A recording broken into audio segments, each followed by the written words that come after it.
और आइए अब अगली खबर का रुख करते हैं। आपको बता दें कि दुनिया में ऐसे कई देश हैं जो इस वक्त युद्ध की परिस्थितियों से जूझ रहे हैं, चाहे बात इजराइल हमास की हो या इजराइल ईरान की या रूस यूक्रेन की। इन सबके बीच एक बात कॉमन है और वो है अमेरिका की दखलंदाजी, यानी कि बीच में आकर युद्ध को शांति की राह पर ले जाने की।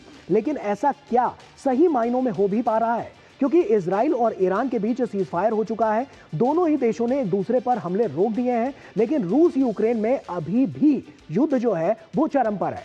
रूसी सेना ने भयंकर हमला करते हुए यूक्रेन में तबाही मचा दी है। रूस ने इन हमलों में भारी हथियारों का भी प्रयोग किया है। रूस ने यूक्रेन में ड्रोन, मिसाइलों और तोप के जरिए हमले किए हैं। रूसी सेना की ओर से किए गए हमलों में कम से कम कई लोगों की यहां पर मौत की बात भी सामने आई है और सैकड़ों लोग जो हैं वो घायल भी बताए जा रहे हैं। ऐसे में सवाल उठता है कि तमाम देशों के बीच मध्यस्थता करवाने वाले ट्रंप रूस यूक्रेन युद्ध को शांत क्यों नहीं करवा पा रहे हैं? क्यों इजराइल ईरान जैसा सीज फायर यहां लागू नहीं हो पा रहा है? बताएंगे आपको, लेकिन उससे पहले ताजा हालातों के कुछ आंकड़े आपके सामने रखते हैं। आपको बताते हैं कि आखिर ये युद्ध अभी तक क्यों अपने उस शांति के पथ पर आगे नहीं बढ़ पाया है, क्योंकि लगातार हमने देखा है कि इसमें तमाम कवायदे की गई हैं।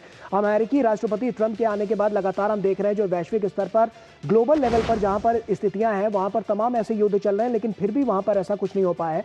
सबसे पहले तो आपको ये बताते हैं कि ये जो युद्ध है वो और कैसे भीषण होता हुआ नजर आ रहा है।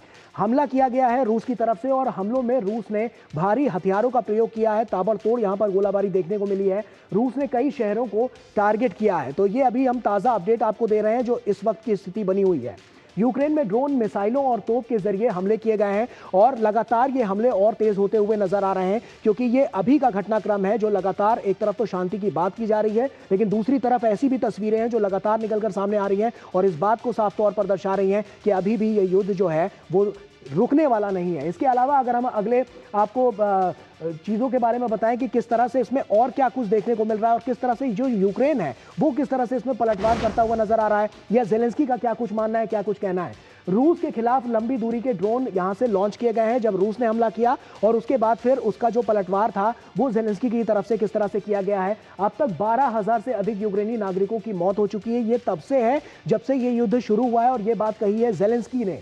राष्ट्रपति जेलेंस्की ने मदद की अपील भी की है। लगातार हम देख रहे हैं कि वैश्विक फोरम पर यानी इंटरनेशनल लेवल पर लगातार मदद मांगी जा रही है और अब की बार फिर जेलेंस्की ने मदद मांगी है और पश्चिमी देशों से सैन्य सहायता की गारंटी मांगी गई है कि अब की बार सैन्य सहायता की हमें गारंटी दी जाए जिससे हम रूस का सामना कर सकें। जेलेंस्की का रूस पर बड़ा आरोप भी निकलकर सामने आया है, क्योंकि नागरिक क्षेत्रों पर बमबारी की उन्होंने बात कही और लगातार ऐसा हमने देखा है कि रूसी यानी कि रूस जो है वो नागरिक क्षेत्रों पर यूक्रेन के बमबारी करता हुआ नजर आया। इसके अलावा भी तमाम ऐसे फैक्ट्स थे जो लगातार निकलते हुए सामने आए और किस तरह से अब की बार जेलेंस्की एक बार फिर से इंटरनेशनल फोरम पर अपील करते हुए नजर आ रहे हैं कि किस तरह से सैन्य सहायता जो है वो इनको मुहैया कराई जाए। इसके अलावा हम आपको बताते हैं कि आखिर क्यों ये जो युद्ध है वो शांति की कगार तक नहीं पहुंच पा रहा है, क्योंकि कुछ शर्तें भी हैं। वो शर्तें क्या हैं? वो शर्तें हैं पुतिन की ये शर्तें हैं जिसमें क्रीमिया, डोनबास और नोवोरोसिया को यहां पर एक अंतर्राष्ट्रीय मान्यता मिलने की बात जो है वो इस शर्त में रखी गई है। इसलिए जो रूसी राष्ट्रपति व्लादिमीर पुतिन है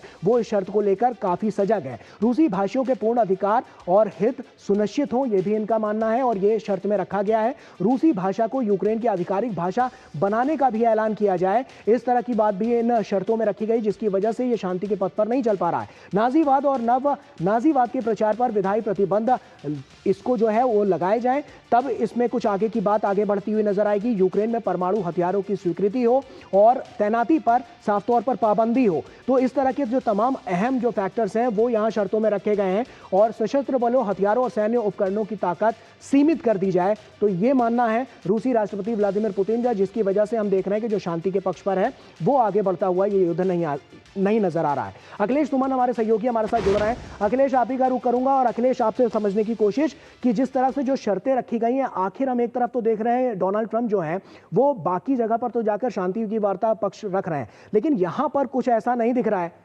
ठीक है अखिलेश, आपके पास आऊंगा, लेकिन अभी संबित पात्रा कुछ कह रहे हैं, सीधे वहां का रुख करते हैं।